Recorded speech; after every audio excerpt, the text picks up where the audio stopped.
why biofuels are right. And that's what Jill Stuckey does every day in her role as the Alternative Fuel Coordinator for the state of Georgia. Two special people are going to come forward to talk about Jill. First, Elizabeth Robertson, Director of Energy Resources for the Georgia Environmental Facilities Authority. And then a man who walks the walk and talks the talk and drives a flex fuel Tahoe, Senator Ross Tollefson, District 20 of the Senate Natural Resource and Environmental Committee. Elizabeth, please come forward.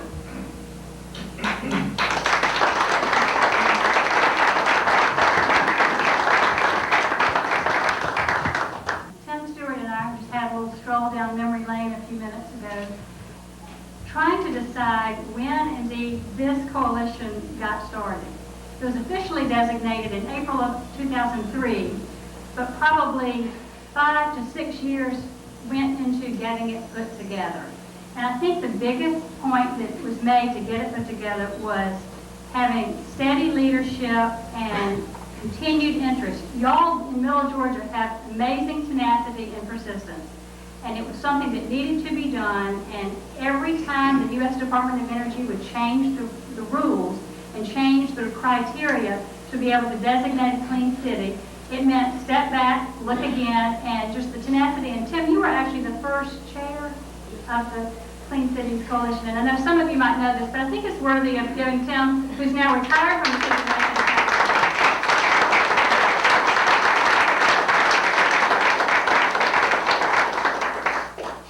Tim and I always like each other because we both have the same color hair. It's hard to describe Jill Stuckey. You know, there's some days I would describe her more strongly than others. Some days she truly exasperates the devil out of me. But the wonderful thing about Jill is you never are unclear about what she's committed to and what she's passionate about. And for those of you who've not seen her office, she uses the entire JIFA inventory monthly supplies of Post-its. The little ones, and they're different colors. Now you would think green would mean one, blue would mean one, orange would mean another. No one else understands her logic, but you go into her office, she'll have 48 Post-its all around the desk. You ask her a question, and she immediately goes to the right one, and you think that's going to go with this one. And then you ask another question about the stain project. She'll pick up a blue one from the other side of the desk. That mind never stops, and you are exactly right that she gets up early in the morning. I'm even told that she sleeps with that cell phone, so if you want to call her at 1 o'clock in the morning, it's there. She doesn't turn it off because she's so afraid she's going to miss something. But all of that creativity that's in that little body of hers never stops, and she indeed, as Linda, you mentioned that Charise was an Energizer Bunny. Well, let me tell you, Jill Stuckey is an Energizer Bunny of the nth degree. She has done more with less and has met more people and energized more people, not just in Middle Georgia, but throughout the state of Georgia, about biofuels, about bioenergy, about using what Georgia has, what Georgia can produce, all to make us a better state. And it's fun to see her recognized for that by an organization like you, whom I respect a great deal. I want to brag a little bit on Clean Cities Middle Georgia Coalition. You have just taken off with a vengeance in a wonderful way. The combination of leadership with Linda and with Charise. Charise calls, she talks 90 miles an hour, she'll send you 14 emails, and you don't ignore it because she's going to get it done. And that energy throughout the whole organization has just been so important. Jill, I think we're waiting on Senator Tollefson to come, and I can talk about you on and on and on and on. She's back in the back of the room about telling me to quit talking. But I did want to take 1 minute and say how important what y'all are doing with Middle Georgia Clean Cities Coalition, how important that is as part of ongoing strategy for energy for Georgia. And I would like to thank Charise, and I know several others of you were involved as public participants in a process that we just wrapped up in the State Energy Office in December. Last October, Governor Perdue announced that he had directed staff to develop a comprehensive energy strategy for the state of Georgia. We were the staff. We're lean but mean, and we were certain we would rise to the occasion. On March the 1st, we kicked off a public process to have people throughout the state. The direction we were given by the governor's office was to have an open and transparent process through which any Georgian, or anyone for that matter, could be involved and submit information, suggestions, ideas, or whatever. We had public hearings throughout the state. We had one actually in Tifton, and we had one in Savannah, was the closest for y'all. And as a result of that process, then with a council that was appointed by Governor Perdue and chaired by Lee Thomas, who was the former president and chief operating officer of Georgia Pacific. And what a lot of people don't know about Lee is he also was the administrator for the Environmental Protection Agency during the Ronald Reagan administration. And for those of us who are really old, those were very tumultuous times for EPA. And Lee came in at a time where there was a lot of chaos and confusion. And if any of you have ever been around him, you know that 30 minutes later it was all resolved. And so we were just thrilled to be able to work with Lee in developing the state energy strategy. And on December 14th, our deadline was December 15th, and I would like to say that on December 14th, we took that final draft to the governor's office. It's under review right now. But two of the main themes were promote what you do every day, to promote what's indigenous to Georgia, to use our native resources, and also to promote alternative fuels. If you're interested in reading it, and Randy Hudson actually told me he had read the whole thing, I was very impressed. 136 pages. You can read the executive summary and get a flavor of it, but it's still on the website, www.georgiaenergyplan.org. And I commend it to you, not because our office did it, because it begins the conversation. We kicked off last fall to come up with the conversation starters, and this strategy actually begins the conversation to make some choices that are right and good for Georgia. And Jill was very involved all through that process in saying, this doesn't make sense, you ought to try this, you ought to do that. So that was when I weaved back to Jill that y'all see her as driving her Prius all over the state, trying to get people to do what she wants them to do, which she's pretty successful at doing that actually. But also in doing what's right for Georgia and having input where it makes a critical difference. So it's particularly a pleasure to me because she only exasperates the devil out of me about 1% of the time, but 99% of the time I treasure our relationship. We've gotten to be friends as well as colleagues, and that's very special to me. And I thank Charise and Linda for inviting me to be here tonight to help honor her because she's worthy of honor. Middle Georgia Clean Cities Coalition Extra Mile Award, Community Partner Award, in appreciation to Jill Stuckey, Georgia Environmental Facilities Authority, in recognition of your continued support to the community, January 4th, 2007.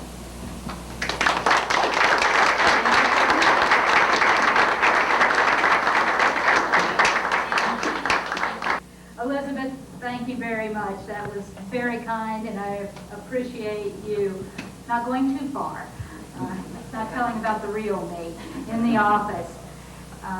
Dr. Smith and Cherie, you guys have a wonderful group. All of Middle Georgia Clean Cities. You know, you guys make me look good. I just go around behind you and kind of take credit and go to the ribbon cuttings. You guys are tremendous. This state would not be near along as far in alternative fuels if you guys weren't here. You know, I've been in alternative fuels now for about 12 years. The first 11, nobody called me. You know, nobody wrote, and I was alone. The last year, actually, the last 2 months, I've been with the governor at a ribbon cutting. I've been meeting with former President Carter about alternative fuels. I have been with Senator Ross Tollison at ribbon cuttings. Yesterday, I was honored to be at the ribbon cutting for the 100 million gallon ethanol factory in Camilla, which makes Georgia the #1 state in the South for alternative fuels. We have come a long way in a very, very short time. I want to point out Dr. Randy Hudson back there. Randy and I started working together about 5 years ago when we put together a joint House-Senate study committee and tried to start educating our legislature on alternative fuels. And he's been my mentor and guide through all this. He's semi-retired now, but he's still working with his love of alternative fuels. And thank you, Randy, for all you have done.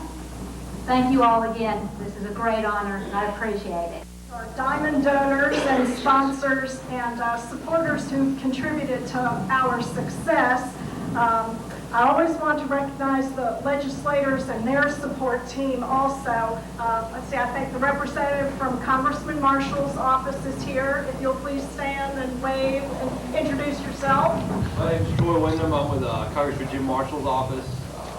Thanks for having us. Thanks for the invitation, and I look forward to see what new technology comes out with clean air in Twin Cities. And from Senator Isaacson's office. I'm Jared Downs. I'm Johnny's Regional Director in Southeast and Middle Georgia. And again, thank y'all for having us. And Johnny's going to stay on the Energy and Environment Committee up in the Senate, so we're looking forward to working with y'all. And Johnny and Saxby were down in Camilla yesterday as well, so that was a nice event. They're very excited about the opportunities. And Bill Stembridge from Senator Chambliss's office. Thanks, Linda. Glad to be here on behalf of Senator Chambliss. I'm in his Macon office and represent Middle Georgia. Thanks. The first round of award recipients are what we call our diamond members. Not only do they give their time, their equipment, they give money. And that's probably the best part for a charitable 501c3 nonprofit.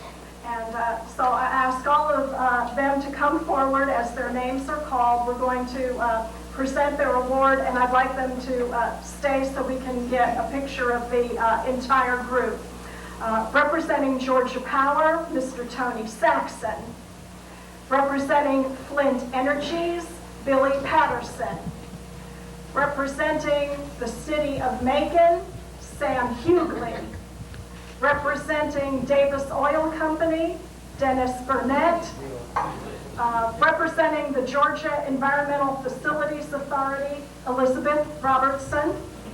Representing the Georgia Department of Natural Resources, William Cook. And representing the Middle Georgia Regional Development Center, Phil Clark. Did we have a representative from the Macon Telegraph? I don't think they replied, but we also have an award for them as well.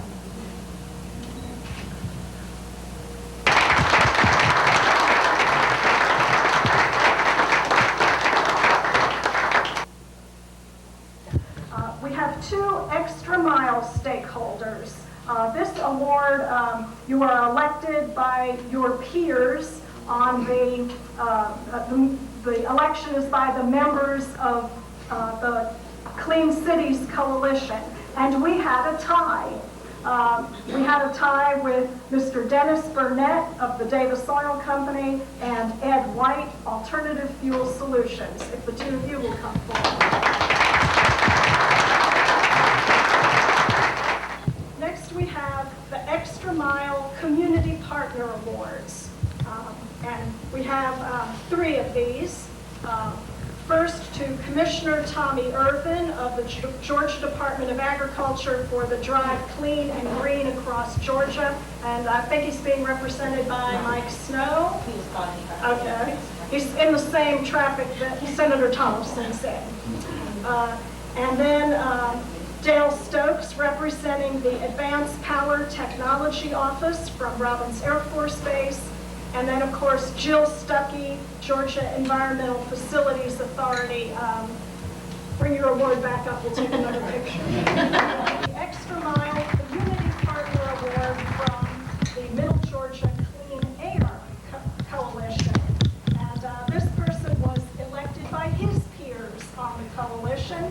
And the award goes to Ned Sanders, Chair of the Houston County Commission, past President of Clean Air, and President of their Alternative Fuels Committee. And the award for the commercial manufacturers goes to General Motors, and Randy Queen is here to accept that. Finally, in celebration of the first public ethanol pump in the entire state of Georgia, I have a special presentation to make.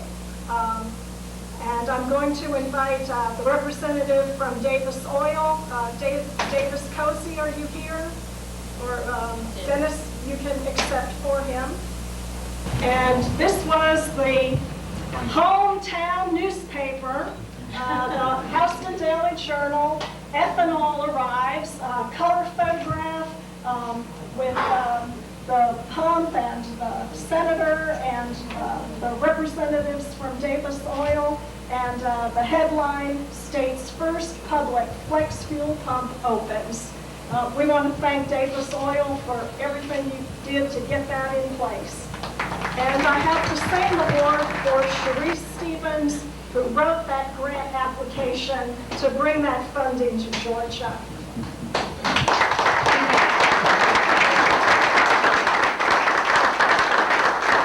It's becoming more convenient for the public to use alternative fuels and to just say no to imported oil. If you feel as strongly about it as we do, then I invite you to become a supporting member, sponsor, or a diamond donor to our organization. And if I may present our check to our treasurer, Billy, if you'll come forward, Billy Patterson. Rex and I would like to present our $500 sustaining membership check to the organization for 2007.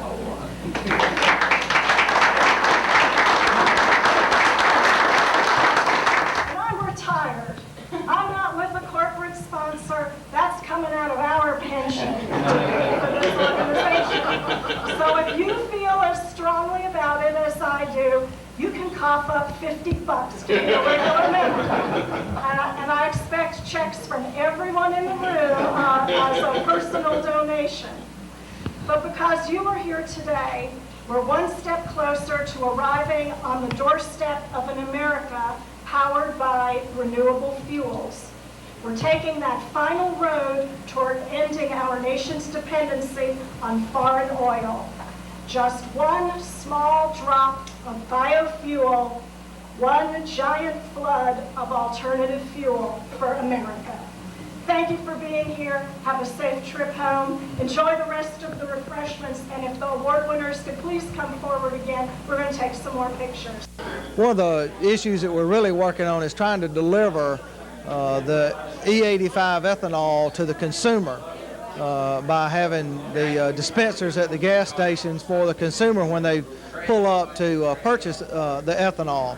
So we're working on a grant program to try to help deliver grants to the different gas stations to install the E85 pumps so that when a soccer mom pulls up in her Tahoe, she can actually fill up with ethanol instead of unleaded gasoline. So we hope this session to be able to move that through the legislature so that we'll be able to have a grid built out across the state of Georgia, where if you left Valdosta, Georgia, headed to Rome, Georgia, you would know that you'd be able to buy more E85 as you cross the state of Georgia. So we want to make it where wherever you travel in the state of Georgia, there'll be an E85 pump that you'll be able to refill and use ethanol grown by Georgia Agricultural Products and manufacture the ethanol here in the state of Georgia. Georgia has the opportunity to become the OPEC of ethanol in the country. Well, we want to thank the folks here in Macon for giving this fine award to Commissioner Irvin. They are certainly doing a great job, the Clean Cities folks, Charise Stevens and Dr. Smith. They are just doing a tremendous job for the state. They're the #1, and we think, folks in the state that are way ahead of the curve on biofuels, on biodiesel, encouraging ethanol production. And we've got a couple of ethanol plants within 100 miles of Macon that are up. They're trying to get up and running. We've got some biodiesel plants coming on, and they've been such an inspiration to to state government, to local industry, and to some of the folks in the even in the oil industry. And we're proud of them, and I'm glad to accept this award for the commissioner today. Glad to be here in Macon. The ethanol pump is at the fillers station in Perry, Georgia. There's a biodiesel pump at the fillers station on Gun Road in Centerville. And the Walthall Company has a biodiesel pump on Forsyth Road at their station. Walthall already has biodiesel locations, and we're looking into ethanol location, having to look into what kind of tanks are required and all of the things that are required. So we're working on that. I hope you enjoyed seeing some of the players that are making it happen here in Middle Georgia. And if you're interested in being a part of the family and being a part of the Middle Georgia Clean City Coalition, there's a couple different ways you can do that. You can call me at 478-751-9178. You can visit our website, which is www.mga-cleancities.com, or you can email me, and it's a long email, but it's my name, Charise Stevens, at macon.ga.us. Thank you again for your support. We're so excited. 2006 was the most successful year for the Middle Georgia Clean Cities, and we're looking forward for 2007.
Energy security, economic development, environment.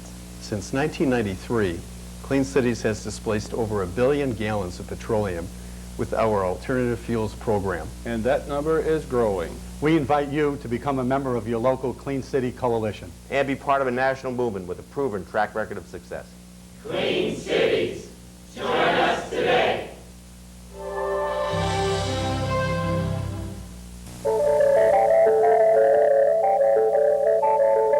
We've been using petroleum for over 100 years, and it's been a great product. It's helped us grow as a nation, but there are some air quality issues that go along with burning petroleum. The second problem that we're running into with petroleum is that we're running out.